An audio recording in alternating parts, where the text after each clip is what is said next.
Welcome to the Daily Vibecasting. We are here, loud and clear, ready to cut right through all that noise and, bring you the sharpest, most relevant insights from today's buzzing feed on X, formerly Twitter. Our mission, well, it's simple. Give you that unfair advantage, a deep dive, yeah, but swift. A confident roundup of the big stuff. We're covering global economics, politics, even some surprising social moments that are catching fire. I got 9 posts lined up for you today. By the end of this, you'll be, well, incredibly well informed, ready to jump into those key nuggets without getting bogged down. So let's just get right into it. Okay, first big one. This is coming from @DisclosetTV. They posted, just IN unemployment surges in Germany. More than 3 million unemployed for the first time in 10 years. Wow.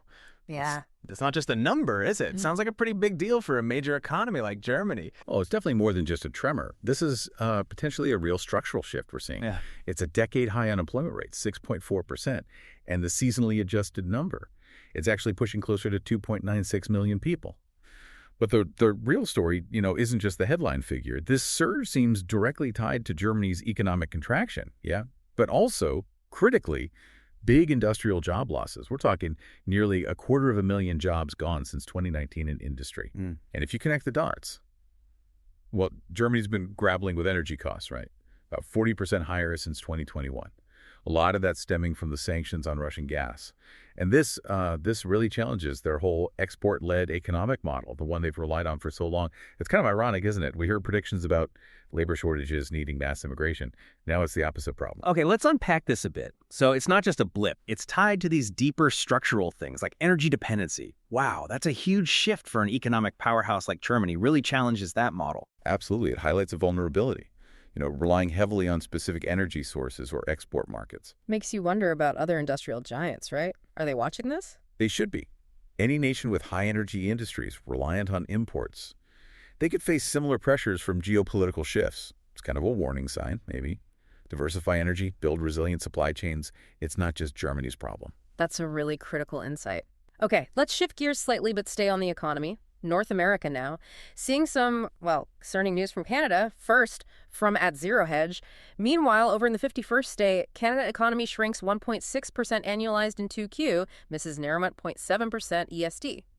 And almost immediately, Watcher Guru added, just in, Canada's economy decline is 1.6% annualized in Q2, the biggest drop since the COVID pandemic. Yeah, those two posts together paint a pretty clear and, frankly, a pretty grim picture for Canada. We're looking at a totally unexpected 1.6% annualized drop in their Q2 GDP for 2025.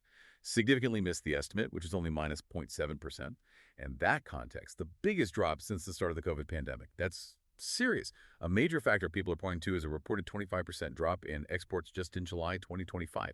That's huge. And the 51st state comment from ZeroHedge, well, that's obviously a bit of a satirical jab, right? Playing on the idea of Canada's economic closeness or maybe dependence on the U.S. And, there might be something to it. Recent U.S. tariffs, like the 25% on non-U.S. built cars, 50% on metals, that's definitely strained trade, hitting key Canadian industries like auto and steel hard. Those are big ones for them. Now, some folks on X are also looking at Mark Carney's recent leadership win in the Liberal Party, trying to link it.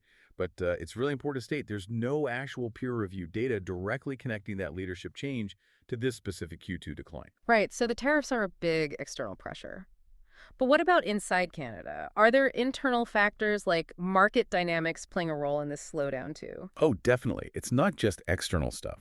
Canada's housing market, which was red hot, has been cooling significantly. That always has knock-on effects. Yeah. Consumer spending, investment, plus their own interest rate hikes to fight inflation. That's squeezing households and making it harder for businesses to borrow.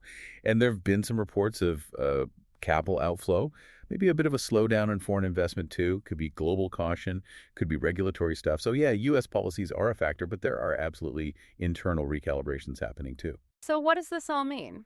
It's a rapid deceleration, isn't it? Potentially made worse by trade policies and these internal shifts hitting key sectors. Definitely want to keep watching. Okay, let's pivot now from these big economic stories to something more. Well, human interest, but with real online impact. This one comes from @ColinRugg. New W. Tennis star Kamil Majchrzak is looking for a young boy who had a hat snatched from him by a grown man at the U.S. Open. Majchrzak was seen trying to hand the boy his hat when a grown man took it and stashed it in a bag. And the reaction online, pretty immediate, like this from Adam Muse. Pro tip. If you're the jerk who snatched Majchrzak's cap out of the child's hand, I'd get out in front of this. Find out how to get the hat back to the kid and make a public apology. This won't end well unless you make it right quickly. Yeah, this whole incident at the U.S. Open, it was August 28th, 2025. It just like exploded online. You've got the player, Kamil Majchrzak, doing something really nice, a good sportsmanship moment, right? Yeah. Tries to give his hat to a kid, a young fan, and then this adult steps in, snatches it away. That adult got identified pretty fast online, too, Piotr Szurik, reportedly a Polish businessman. And this wasn't just, oh, that's rude. It sparked this huge wave of online outrage, became a talking point about sportsmanship, basic fan behavior, and really how social media now acts as this instant accountability engine. The calls for him to apologize, return the hat, they were immediate and pretty overwhelming. Here's where it gets really interesting, I think. This really underlines how quickly stuff like this can spiral online. Puts a massive spotlight on just like personal behavior at these big events. Exactly. It raises questions about that accountability, doesn't it? On one hand, it's powerful. Social media can rally support, expose bad behavior super fast, maybe get results traditional ways wouldn't. Yeah, it feels democratic in a way. It can. But on the other hand, you get the risk of like online mob mentality, right? Jumping to conclusions, misidentification, maybe the punishment, the shaming gets way out of proportion. Wow. At these big events now, everyone's under a microscope. Any little misstep can go global in minutes. It's that line between accountability and just pile-on judgment. Tough balance. A very fine line. And it forces us to think about how we use these platforms. Definitely. Okay, shifting from individual scrutiny to big political strategy, this involves mapping, power, the long game. Add Benny Johnson dropped this. Breaking news. Florida Republicans plan on adding 4 new Republican congressional seats. High-level sources within Florida's state government tell me the legislature is moving forward with 2026 midterm redistricting. The current plan will redraw 4 new congressional seats. Right. This is a classic example of, political strategy playing out through redistricting. Florida's seen huge population growth, right? Like 14.6% since 2010. It's massive. So the state legislature, which is Republican-controlled, is planning to use that growth in the 2026 redistricting cycle.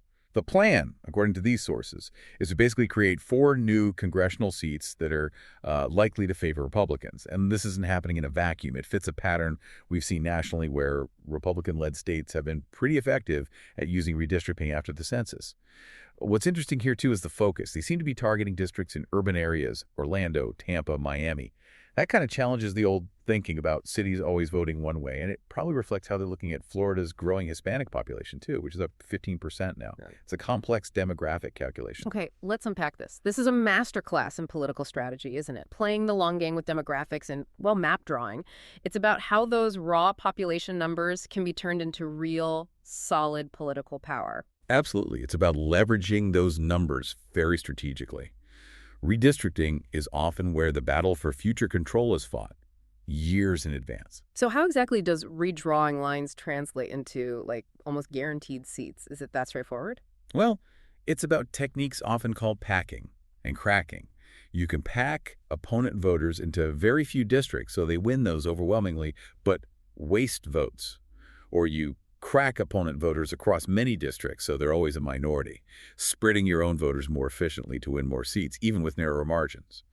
Adding 4 new seats gives them a blank slate, essentially, to apply these techniques very effectively. And the impact on Congress, this could really shift the balance, couldn't it? Not just for 2026, but for years. Potentially, yes. 4 seats is a significant block, especially from a key state like Florida. It could definitely bolster the Republican majority or make it harder for Democrats to regain control for the next decade until the next census and redistricting cycle. It's foundational power. Fascinating stuff. Okay, now let's mix things up a bit. Culture, politics, memes, all courtesy of Elon Musk. First, we saw this post from @SubiDoge, just the emojis. But with that image. You know the one, Elon Musk decked out in ornate medieval armor, St. George's cross flags everywhere. And then, almost right after, a much more direct political comment from @Elon Musk himself. As goes Epping, so goes all of England. Yeah, it's quite the combo, isn't it? And they're definitely connected. That image, the armor, the flags, it taps right into that sort of Ciceus Maximus persona he's cultivated online before. Remember, that persona has actually had some weird influence on digital markets and meme culture in the past. So you have this symbolic, almost performative post. And then it links directly to his comment about Epping. As goes Epping, so goes all of England. Now, Epping isn't just some random place. There's been a pretty contentious court case there recently. It involves the government prioritizing asylum seekers' rights, reportedly over local residents' concerns. And this has led to significant protests. Reports mention 300, 400 anti-migrant demonstrators. So Musk's comment is basically suggesting this local conflict in Epping is a sign of things to come, reflecting wider tensions about immigration across the UK, a potential national ripple effect. So what does this all mean? It's a mix of internet meme culture and pretty potent political statements. He's definitely using his platform for both the right and entertaining, but also engaging with these big global issues. Always interesting to see how those threads cross. It really is. It's a blend of performance and commentary. Yeah, performance activism almost. Does that stuff actually work in shaping opinion, or does it just, I don't know, muddy the waters? Good question. Yeah. It's probably a bit of both, right? It definitely grabs attention. Using memes, dramatic images, it reaches people who might tune out traditional politics. Makes it feel immediate, maybe more relatable for some audiences. Especially younger ones, maybe. Potentially. But the risk is oversimplification. Big, complex issues get boiled down to symbols and sound bites. That can lead to shallow understanding, maybe even more polarization if people just react to the meme, not the substance. So you really have to stay critical when you see that stuff. Absolutely. The entertainment factor can sometimes overshadow the actual issue. Critical thinking is key. Always is. Okay, final post for today. This one touches on political speculation, something that's, well, always buzzing on X.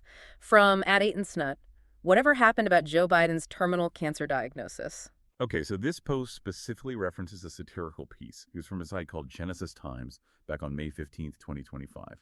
The article was basically a humorous take, claiming there was some kind of misidentification about a supposed terminal cancer diagnosis for President Biden. Now, the crucial thing here is to be really clear. There is absolutely no credible, peer-reviewed medical evidence supporting any kind of terminal cancer diagnosis for Biden. His office did put out a statement back in May 2025. It mentioned aggressive prostate cancer with bone metastasis. But that statement itself hasn't been backed up by independent, peer-reviewed medical confirmation that we've seen. So this post by @8ansnut really just reflects that ongoing thing on X where people question official narratives, especially around health. And you see this blend, right? Satire gets mixed up with speculation and real political discussion. Biden's health, it's been a topic of speculation for a long time through his career. And there was a House Oversight Committee report that sort of hinted at maybe a lack of full transparency in health disclosures from the White House. But that's a different thing than confirming a specific diagnosis like this. Okay, let's unpack this. It really shows the power of just one post, doesn't it? Even one referencing satire. It can stir up so much conversation, kick off so many threads. It's just such a strong reminder to always, always dig deeper, especially with serious stuff like health information. Exactly. That line between humor, speculation, and fact can get incredibly blurry online if you're not careful. Wow, okay. What a whirlwind of a day on X we've covered. From those big economic shifts shaking things up in Germany and Canada to that really awkward moment of sportsmanship gone wrong at the U.S. Open and the online reaction, then the deep political strategy with redistricting in Florida, Elon Musk's unique blend of medieval cosplay and political punditry, and even digging into that enduring speculation around health narratives. It's just so clear the platform is never, ever short on conversation starters. We really hope this deep dive gave you that sharp, punchy overview of today's key vibes. Got you up to speed. Indeed. And maybe as we wrap up, here's something to think about. You see all this stuff swirling on X every day, serious news, satire, personal opinions, political plays. How do you sort through it? How do you figure out what's genuinely impactful versus what's just, noise?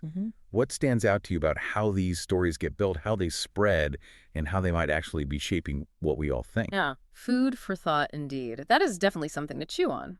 And that's all for today's Daily Vibecasting. Until next time, keep digging, keep questioning, and stay informed.